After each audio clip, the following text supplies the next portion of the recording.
Siapakah admin gereja palsu tersebut?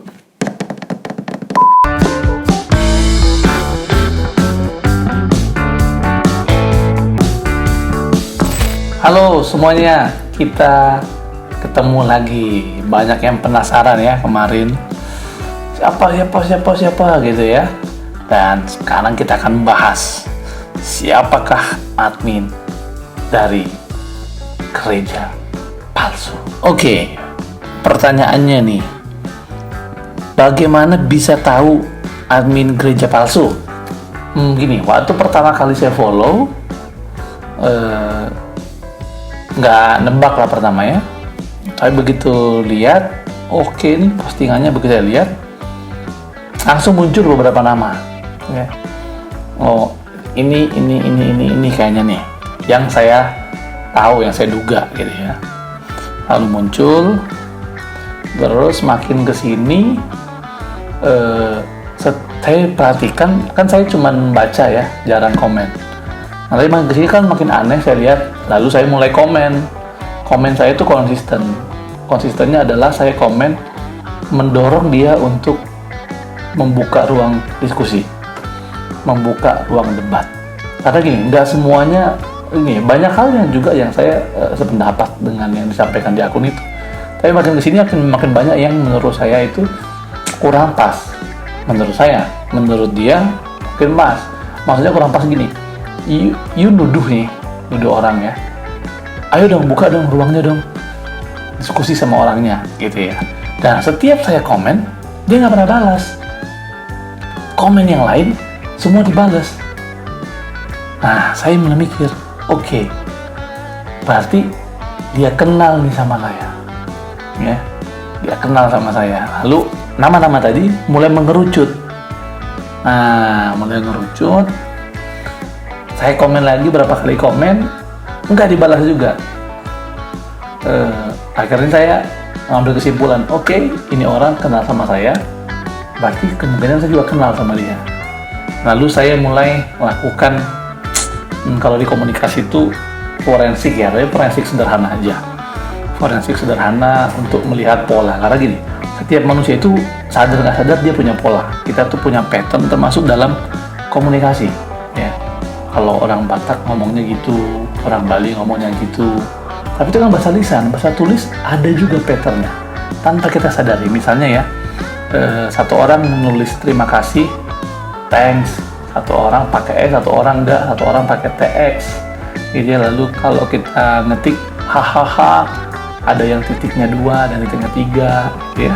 Ada yang hehehe, ada yang hohoho, macam-macam lah gitu ya. Itu satu pola. Lalu ada cara-cara lain lagi, nanti bisa cek dah di YouTube, ada pakar-pakar soal itu. Nah tapi karena saya orang komunikasi, saya juga melakukan itu. Lalu saya liatin forensik sederhana aja, lalu mencocokkan dengan beberapa, dapat nih orangnya, dia nih kayaknya. Dan saya waktu pertama menduga itu dia, saya terus terang salut juga, wah hebatnya orang ya, bisa bikin akun begini ya, yang beberapa postingannya menurut saya oke ya. Awal-awal gini, saya merasa akun ini tuh racun bagi jemaat, tapi mungkin obat bagi pendeta ya. Karena ada beberapa jemaat yang mungkin merasa dibenarkan, dijustifikasi dengan akun ini ya, padahal harusnya enggak ya. Tapi bagi pendeta itu sebenarnya obat awal-awal. Tapi makin kesini makin kacau nih, saya lihat nih, kayaknya makin nggak imbang dia, makin nggak balance. Dia lebih kepada jadinya nggosipin, nyerang, bukan mendudukkan perkara gitu. Kalau selama dia sebatas mendudukkan perkara, mungkin sih menurut saya nggak masalah. Tapi udah makin kesini tuh makin aneh-aneh, udah makin aneh-aneh ya. Lalu proses verifikasi beritanya juga nggak jelas. Misalnya ada orang khotbah, lalu di capture sama orang, ditanggepin sama dia, padahal dia belum tentu tahu apa yang dikhotbahkan misalnya begitu kan. Tapi karena mungkin dari followernya dapat, dibahas. Jadi saya lihat lemah nih, memang lemah dari sisi pemahaman soal proses menyaring berita. Source-nya dia lemah, walaupun dia bergeraknya di nanti clue-nya ntar Ya, jadi itu awalnya saya tahu. Ya, jadi saya lihat ini nih. Nah, bagaimana kita tahu persis itu dia? Ya, yang beberapa waktu lalu ketika saya komen dan dijawab gitu. Nah, saya udah merasa kayaknya dia nih. Lalu saya berpikir bahwa saya harus buat komen yang dia jawab. Bagaimana cara komen yang buat dia jawab?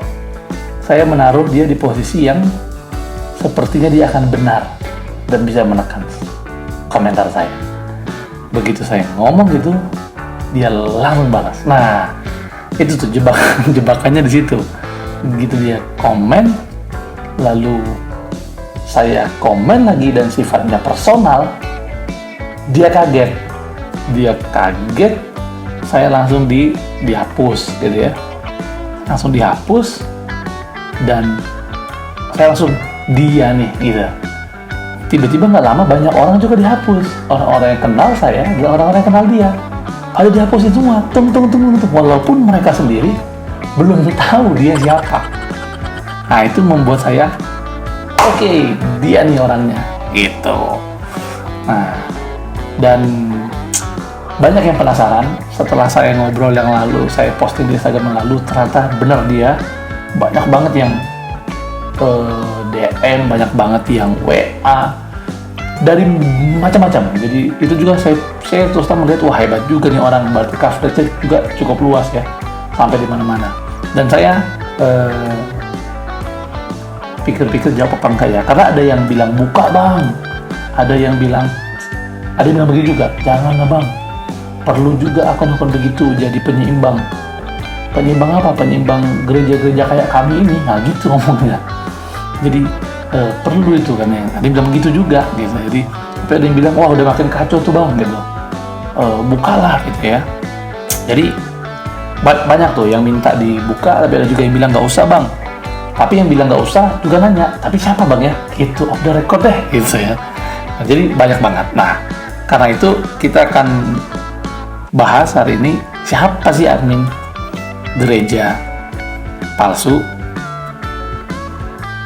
Kan kalau di komen-komen banyak tuh yang nebak, wah ini dia orang reform nih gitu ya, oh dia gerejanya ini, kalau dia nggak pernah menyerang reform. Dan kalau teman-teman perhatikan, setiap di komen gitu dia semakin senang. Kenapa? Karena identitasnya tidak itu. Jadi dia senang ketika itu yang saya bilang di sebelumnya, dia merasa anonimitasnya itu meningkat derajatnya karena orang mempersepsikan dia ini, padahal dia ini. Jadi gerejanya apa? Apakah dia orang reform?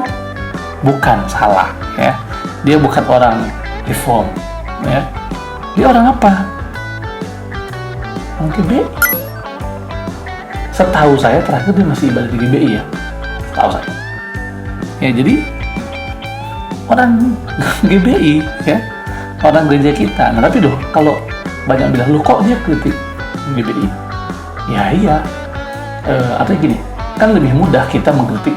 Gini, kalau kita dalam komunikasi lebih mudah saya orang Batak kritik orang Batak dibanding saya kritik orang lain. Ya, akan dianggap pelecehan. Tapi kalau saya kritik sendiri, ya biasa otokritik. Dan kedua, GBI sendiri punya budaya. Di GBI gitu-gitu tuh nggak masalah kok. Beberapa teman mengenal saya, ya. Bahkan saya termasuk juga orang yang suka menyampaikan pandangan, dan di sinode kita tuh itu hal yang biasa. Ada yang nggak terima, ada beberapa waktu lalu bahkan ada satu orang petinggi sinode yang ngomong sama papa saya, dibilang wah tuh Yohanes Sirait bahaya tuh pak, dia tidak tahu itu papa saya, dia bilang tuh orangnya terlalu vokal gitu. Padahal dia lagi ngomong sama papa saya. Tapi itu biasa lah ya, tapi nggak. Jadi GBI itu gereja yang sangat modern dan menerima perbedaan-perbedaan seperti itu. Gitu. Nah itu jadi gerejanya salah, dia bukan orang reform. Tapi saya nggak tahu sekarang dia udah pindah apa belum ya. Karena terakhir tuh dia juga ibadah di Protestan lagi syuting apalagi ngapain gitu ya. Nah backgroundnya, kan banyak tuh yang nanya, wah nih admin kayaknya ini nih ngerti teologi ya. Dia backgroundnya ya dia sekolah teologi di seminari. Tapi saya lupa ya, nggak ingat pasti dia tapi kayaknya bukan fakultas teologi kayaknya bukan fakultas teologi. Kenapa? Karena dia belajar teologi di mana? Dia satu sekolah sama saya ya, di seminari Bethel. Kayaknya sih bukan fakultas teologi ya, misi mungkin, tapi saya nggak tahu persis karena di bawah saya ya, di kelas saya. Nah, jadi dia adik kelas saya. Nah, kemarin bilang, wah dia kan aku kakak kelas tuh. Ya karena kemarin dipancing, disebut kakak kelas, sehingga dia senang lagi. Anonim tuh gitu tuh. Jadi ciri khas anonim ya teman-teman ya. Begitu ada orang menebak dirinya dan salah, dia akan senang dan dia mengangkat itu. Nah, kemarin kita sengaja tuh nyebutin, itu kan adik kelas, menyebut saya sebagai adik kelasnya, diiyain nama dia. Nah, itu anonim tuh gitu cirinya. Jadi gampang banget ketebaknya. Nah, padahal setelah dia di bawah saya ya, berapa tahun sudah ada tuh di Instagram saya tuh ada clue-nya tuh. Saya bilang adik kelas saya, kakak kelasnya si ini, bisa ketahuan. Sebenarnya udah banyak yang setelah dia mengomentari saya di IG, jadi banyak orang yang tahu sebenarnya ya, karena 3 tahun yang kuliah barengan, 3 tahun di atas saya kakak kelas saya dan 3 tahun di bawah saya, sekarang udah bisa nembak dia siapa gitu. Jadi kentara. Makanya saya bilang harusnya sih itu yang saya bilang, dia belum dewasa menjadi anonim. Harusnya dia konsisten aja tuh, tidak menjawab komen-komen saya, nggak masalah. Nah, begitu dia kepancing, langsung kebuka tuh. Begitu dipancing dengan identitas yang salah, diiyain nama dia. Jadi karena kita kebetulan belajar ya soal gini-gini ya, jadi gampang banget nebaknya. Ada beberapa akun anonim lain juga yang saya udah pernah ngeliat gitu ya, dan bisa ditebak. Jadi itu clue-nya tuh, dia bukan orang Reform, bukan, dia orang GBI ya. Saya nggak tahu kalau sekarang udah pindah. Lalu background-nya sekolah teologi. Kok bisa kenal sama saya? Oh iya, karena adik kelas, dan kita dulu kuliahnya itu di asrama, jadi di asrama bareng-bareng. Dan itu 3 clue-nya.